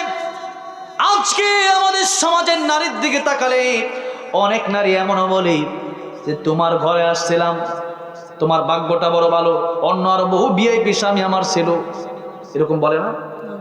খালি তোমার ঘরে আসছিলাম দেখে এত কষ্ট আমার। এক মহিলা আমাদের উস্তাদ এক হুজুর ছিল, হুজুর বলতো আগিলারে আগিলা কত ভালো আসিলা। বুঝেন নাই? আগিলারে আগিলা কত ভালো আসিলা, তার মানে কি এক স্বামীর কাছে গেছে, স্বামী তারা 3 বেলা খাবার দেয় কিন্তু গুস্ত মাছ ঠিক মতো দেয়, একটু গরিব মানুষ, টাকা পয়সাটা কম। স্ত্রী চিন্তা করছে এরকম স্বামী গরিবের গরিব, তার ঘরে আমি থাকবো না, আমি আরেক স্বামীর কাছে চলে যাব। চলে গেছে আরেক স্বামীর কাছে, যাওয়ার পরে এই স্বামী এবার তারে শুধুমাত্র রাতে খাবার দেয়, সকালেও দেয় না, দুপুরে একবেলা দেয়। চিন্তা করলো তার কাছে থাকবো না, আগে 3 বেলা দিত, এখন একজনে দেয়। এরপরে চিন্তা করলো আরেক স্বামীর কাছে যাব। আরেক স্বামীর কাছে যাওয়ার পরে এই স্বামী এবার খাবার তো দেয় না, উল্টা যৌতুক চায়। এরপরে মায়েরও দেয়। এখন স্ত্রী কয় আগিলারে আগিলা কত ভালো আসিলা, আগেই ভালো আসিলাম, 3 বেলা যাই করে খাইতাম, স্বামীটা ভালো ছিল, একটু অহংকার করে আসার কারণে আজকে টাকা উল্টা চায়, মায়েরও খায়। ঠিক না বে ঠিক? আর যুবক ভাইরা, সংসারে শান্তি আসবে কেমনে? স্ত্রী তো আপনারা ধরবেই, যৌতুকের টাকা খাইলে ওই সংসারে শান্তি আসতে পারে না। আপনার ঠিক বললেও ঠিক, না বললেও ঠিক, নাকি বলেন? বাবাজিরা, সন্তানদের বিয়ে করানোর আগে নবীর হাদিস ফলো করেন। মিশকাত শরীফের হাদিস, আল্লাহর নবী বলেন তুনকাহুল মারআতু লিআরবাইন লিমালিহা ওয়ালিজামালিহা ওয়ালিহাসাবিহা ওয়ালিদীনিহা ফাযফার বিযাতিদ্দীন। অল্প সময় আমি কথাগুলো শেষ করে দেব। আল্লাহর নবী বললেন 4টা জিনিস দেখে তোমরা বিয়ে করো। কয়টা? আল্লাহর নবী বলেন সাধারণত মানুষ 4টা জিনিস দেখে বিয়ে করে। কয়টা জিনিস দেখে বিয়ে করে? 4টা জিনিস দেখে মানুষ বিয়ে করে। 4টা দেওয়ার দরকার নেই, 4টা জিনিস দেখে মানুষ বিয়ে করে। 1 নম্বর হচ্ছে মানুষ বিয়ে করে লিমালিহা, সম্পদ, ধন সম্পদ দেখা, কেমন সম্পদ তারা আছে, বাড়ি গাড়ি 5 তালা আসেনি, 3 তালা আসেনি, এরকম দেখে বিয়ে করে। 2 নম্বরে বিয়ে করে ওয়ালি জামালিহা, মানুষ তার চেহারা দেখে বিয়ে করে, চেহারা সুন্দর কিনা, চেহারার ফেস কাটিং ভালো কিনা। 3 নম্বরে দেখে ওয়ালি হাসাবিহা, তার বংশটা কেমন। 4 নম্বরে দেখে ওয়ালি দীনিহা, নবী বললেন এই দিনদার মেয়ে দেখে তোমরা দিনদার মেয়েকে বিয়ে করে তোমরা ধন্য হয়ে যাও। বলেন সুবহানাল্লাহ। কি মেয়েকে বিয়ে করতে বলছেন? দিনদার মেয়েকে বিয়ে করতে বলছেন। কিন্তু আজকে আমরা দিনদার খুঁজি না, টাকা পয়সা খুঁজি, যৌতুক আমরা এমন ভাবে খাই মনে করি হাদিয়া। আর শাশুড় শাশুড়ি যদি আপনারা দেয় একটা মোটরসাইকেল, সমস্যা নাই, খুশি হয়ে দিলে সমস্যা আছে? শ্বশুর শাশুড়ি যদি আপনার একটা প্রাইভেট কার দেয়, মনে করেন একটা স্বর্ণের বাড়ি করে দেয়, কোনো সমস্যা আছে? কোনো সমস্যা নাই। শ্বশুর শাশুড়ি দিতেই পারে, পারে না? পারে। আবার আপনিও শ্বশুর শাশুড়িরে 50,000 টাকা দামের একটা শাড়ি গিফট করতে পারেন, এতে কোনো সমস্যা নাই। কিন্তু ছায়া নেওয়া যাবে, চেয়ে নেওয়া যাবে না। আমার ভাইরা, আমার মুরব্বী ওয়াজিরা, যৌতুকের মতো হারাম, এটা এমন হারাম, আপনি পায়খানা খাওয়া যেরকম হারাম, যৌতুক খাওয়া এরকমই হারাম। ঠিক না বে ঠিক? এক একজনে এক এক দিকে। বুঝছি টাইম শেষ, আপনাদের টাইম শেষ। যাক, আপনাদের কষ্ট হইলে আমার সুবিধা, আমার তো প্রতিদিনই বসা লাগে, দিনে 3-4 বারও বসা লাগে, সুতরাং আপনাদের অসুবিধা হইলে আমার সুবিধা। শেষ করে দিচ্ছি। এবার আসেন, নবীজি বললেন 4টা জিনিস দেখে মানুষ বিয়ে করে, তোমরা দিনদার মেয়েকে দেখা বিয়ে করো, মেয়েটা গরিব হইলেও সমস্যা নাই। এবার আসেন, আর মেয়েদের কথা বলছিলাম, মেয়েরা স্বামীর সাথে বিয়াদবি করলে পরে এই স্বামী যদি আপনার প্রতি খুশি না থাকে, আল্লাহ কিন্তু নারাজ হবে, নাকি বলেন? আল্লাহর নবী বিশ্বনবী রাহমাতুল লিল আলামিন একদিন আম্মা জান আয়েশা সিদ্দিকা রাদিয়াল্লাহু আনহার ঘরে গেলেন। গিয়ে দেখলেন আয়েশা ঘুমায়া পড়ছে, রুটি বানাতে বানাতে রুটি ছাগলে আয়েশা খাইতেছে। কিসে আয়েশা খায়? ছাগলে আয়েশা রুটি খায়। এখন আল্লাহর নবী নিজেই, রাহমাতুল লিল আলামিন নবী, তিনি নিজেই রুটি বানালেন, গোশত পাক করলেন। আয়েশা রাদিয়াল্লাহু আনহা ঘুম থেকে উঠে দেখলেন, আহারে, রাহমাতুল লিল আলামিন, সৃষ্টির শ্রেষ্ঠ যিনি, নবীজি রান্না করলেন। নবীজি বলেন, আয়েশা, অবাক হওয়ার কিছু নাই, আমি তোমার স্বামী, তোমার সাথে আমি একটু সহযোগিতা করতেই পারি। বলেন সুবহানাল্লাহ। আমাদের কিছু স্বামী আছে যে বিয়ে করছে নাকি কাজের বেটি আনছে, এটা বোঝা বড় দায়, ঠিক না? এরকমও কষ্ট দেওয়া যাবে না। আর নারীরা যেই দুইটা কারণে জাহান্নামে যাবে, সেই দুইটা কারণের এক নম্বর কারণ হলো স্বামীর কষ্ট দেওয়া। এটার মধ্যে দেখেন আলী রাদিয়াল্লাহু আনহু, ফাতেমা রাদিয়াল্লাহু আনহা, ঘরে খাবার থাকতো না, ফাতেমা রাদিয়াল্লাহু আনহা উল্টা স্বামীরে বলতেন, স্বামী আপনি ধৈর্য ধারণ করেন। সুবহানাল্লাহ। আমাদের স্ত্রী একটু সমস্যা হইলেই বলে যে তোমার ঘরে খাবার নাই, এটা নাই ওটা নাই, চলে যাবো বাপের বাড়ি। এই কথা, এরকম কথা বলা যাবে না। দুই নম্বর কারণ হলো নারীরা জাহান্নামে জন্য যাবে, কারণ নারীরা মানুষকে লানত দেয়, নারীরা মানুষকে বদদোয়া দেয়, মাঝে মধ্যে নিজেরই বদদোয়া দেয়। আমি মরি না কি লিগা? হ্যাঁ, এক লোক গানই গাইছে, আমি কেন মরি না, আজরাইল কি চিনে না। বদমাইশ, জুতার বাড়ি দেওয়া দরকার, এরকম শিল্পী করে। যেরকম ঠিক না বে ঠিক? এর বলে আজরাইল চিনে না, কি কয় আজিব কারবারে, আজরাইল বলে চিনে না। এর মরার কি শখ, এ মনে করছে মরলো আর খুশি না। মরছেন মানে আপনার শেষ, এরকম না। অনেক যুবক আত্মহত্যা করে। আত্মহত্যা করা কত বড় খারাপ। আত্মহত্যা করলেন মানে আপনি নিজের জীবনকে নিজের হাতে আপনি জাহান্নামের ভেতরে সমর্পণ করলেন। আজকে যুবকরা আত্মহত্যা করে এক একটা মেয়ের জন্য, মেয়ের আত্মহত্যা করে ছেলের জন্য, মনে করে আত্মহত্যা করলাম মানে কষ্ট শেষ না। আপনি আত্মহত্যা করলেন মানে নবীজি হাদিস শরীফের ভিতরে বলেছেন, আত্মহত্যাকারীর শাস্তি হবে কিয়ামতের ময়দানে। যে ব্যক্তি ছুরি দিয়ে গলায় পুঁজ দিয়ে আত্মহত্যা করেছে, কিয়ামতের ময়দানে তার হাতে আল্লাহ ছুরি দিয়ে দেবে। সেই ব্যক্তি ছুরি দিয়ে গলায় আঘাত করবে, মরবে, আবার জেন্দা হবে, আবার ছুরি দিয়ে আঘাত করবে, আবার মরবে। এরকম শাস্তি চলতেই থাকবে, চলতেই থাকবে। যে ব্যক্তি গলায় রশি দিয়ে ফাঁসি দিয়ে আত্মহত্যা করেছিল, তাকে আল্লাহ রাব্বুল আলামিন ফাঁসি দড়ি দিয়ে দেবে। সেই দড়ির ভেতরে ফাঁসিতে সে ব্যক্তি ঝুলবে, মরবে, আবার জীবিত হবে, আবার মরবে। যে ব্যক্তি বিষ পান করেছিল তার হাতে বিষ দেওয়া হবে, বিষ পান করবে, মরবে, আবার জীবিত হবে, আবার মরবে, আবার জীবিত হবে, আবার মরবে। এরকম শাস্তি তার চলতেই থাকবে। মনে করবেন না আত্মহত্যা করলেন মানে খুব সহজ। একটু যে মেয়ে আপনাকে ভালোই বাসতে পারলো না, তার জন্য আপনি আত্মহত্যা করলেন। এই মেয়ের জন্য আত্মহত্যা করলেন আপনি কি কারণে? দরকার তো ছিল যে আমার ভালোবাসা, আমার কি ভালোবাসা, আবার যেরকম ঠিক না ঠিক, আর তার ভালোবাসায় পাগল হয়ে আজকে যুবকরা একটু কষ্ট পাইছে তো গলায় দড়ি দিয়ে দিছে, একটু কষ্ট পাইছে বিষ খেয়ে ফেলছে। আরে কি আজীব ব্যাপার। আর আপনি মরণ যদি আপনার হাতে আনতে চান, যে আমার ইচ্ছে হয়েছে আমি মরে যাব, জীবন তো আপনি নিজের হাতে আনতে পারেন নাই।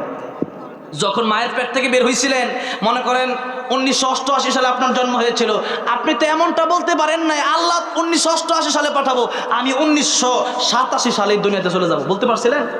সেটা তো বলতে পারেন নাই। তাহলে মরার সময় কেন এই কথা বলেন যে এখনই মরে যাব?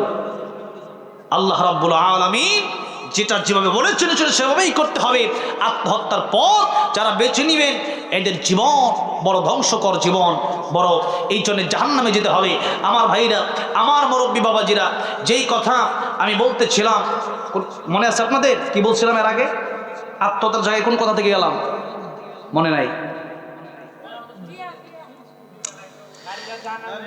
হ্যাঁ, নারীরা, অধিকাংশ নারীরা জাহান্নামে যাবে, এই কথা মনে রাখতে হবে। এই যে এখানেই ভুলে গেলেন, আহারে এটা মোবাইলে রেকর্ড করে আগামীতে ওয়াজ শুনে রেকর্ড করবেন। এগুলো তো আমি আপনাদেরকে এমনি সুর দিয়ে কিছুক্ষণ ওয়াজ করে চলে গেলাম, এই জন্যই বলতেছি না রে বাবাজিরা, বলতেছি জাহান্নামের আগুন থেকে বাঁচার জন্য বলতেছি। নারীরা 2 মিনিটের ভিতরে ওয়াজ শেষ হবে। নারীরা জাহান্নামের আগুনে যাবে দুইটা কারণে। 1 নম্বর স্বামীর কষ্ট দেওয়ার কারণে, 2 নম্বরে লানত দেওয়ার কারণে।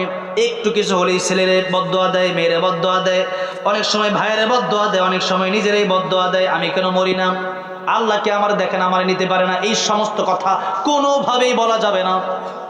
কারণ যতই কষ্টই হোক না কেন, এই যে শীত আর গরম, এই শীতও আল্লাহ দিয়েছেন পরীক্ষার জন্য, গরমও আল্লাহ দিয়েছেন কেন?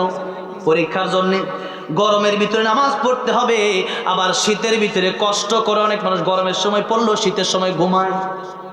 আল্লাহ দেখতে চায় বান্দা গরমের সময় পড়ছে, শীতের সময় কি কষ্ট করে উজু করে পড়ে কি পড়ে না, বলেন সুবহানাল্লাহ। নামাজ যারা পড়বে কিয়ামতের ময়দানে উজু করলে পরে এই হাতটা নূরে ঝলমল করতে থাকবে।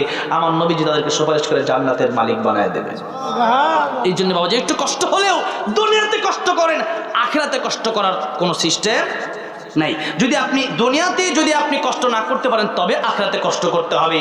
আমার ভাইরা, আমার মুরব্বী বাজে, এই জন্যে দুনিয়ার এই জীবনে আমাদেরকে আল্লাহ সুবহানাহু ওয়া তাআলা যেন আমরা জান্নাতের পথেও আল্লাহর হুকুম আমার রাসূলুল্লাহ সাল্লাল্লাহু আলাইহি সাল্লামের তরিকা অনুযায়ী জীবনকে পরিচালনা করতে পারে সেই তৌফিক আল্লাহ দান করেন। জোরে বলেন আমিন। মোনাজাত হবে। মোনাজাতের আগে এই মাহফিল যারা করলো, আপনারা মাহফিল করাতে খুশি না বেজার? আলহামদুলিল্লাহ। এই মাহফিলে যারা আসতে পেরেছেন, এটা আল্লাহর রহমত ছিল বিদায় আসতে পেরেছেন। আচ্ছা, সারা জীবন নারী জেনা করলো, একদিন কুকুরকে একটু পানি পান করানোর মাধ্যমে যদি জান্নাতে যেতে পারে, আমারে আপনারে আল্লাহকে জান্নাত এই একটা মাহফিলের উসিলায় দিতে পারে না? জোরে বলেন পারে কি পারে না? আজকে এই মসজিদ, মা আল্লাহ নবী বলেন মান বানা লিল্লাহি মাসজিদান বানাল্লাহু লাহু বাইতান ফিল জান্নাহ, যারা আমার আল্লাহর ঘর মসজিদ বানায় দেবে তাদেরকে আমার আল্লাহ জান্নাতে ঘর বানায় দিবে। বলেন সুবহানাল্লাহ। এই আশায় পরকালে জান্নাতের আশায় মসজিদের জন্য 30টা লোক আমি চাইবো 1000 টাকা এখন দেন আর পরে দেন, 1000 টাকা এই মসজিদের জন্য নগদে দিলে আলহামদুলিল্লাহ, বাকিতে দিলেও আলহামদুলিল্লাহ, পরে দিবেন, নামটা লেখাবেন। আমি মুসাফির মানুষ, অনেক লম্বা সফর করে জয়পুর হাট গিয়েছিলাম, সেখান থেকে এখানে এসেছি। নবীজি বলেছেন 3 ব্যক্তি দোয়া আল্লাহ কবুল করে ডাইরেক্ট। 1 নম্বর তোমার মা বাবার দোয়া। কার দোয়া? মা বাবার দিকে তাকাইলে কবুল হজের সব। বলেন সুবহানাল্লাহ। মা বাপ দোয়া করলে ডাইরেক্ট কবুল। 2 নম্বরে মজলুম ব্যক্তি। 3 নম্বরে মুসাফির, আল্লাহর কাছে দোয়া করে আল্লাহ কবুল করে। বলেন সুবহানাল্লাহ। আমি মুসাফির মানুষ, নবীজির হাদিস যদি সত্য হয় আমার দোয়া কবুল হবে না? হবে। আপনারা এই দোয়াটা আপনাদের জন্য করব ইনশাআল্লাহ। এই জন্য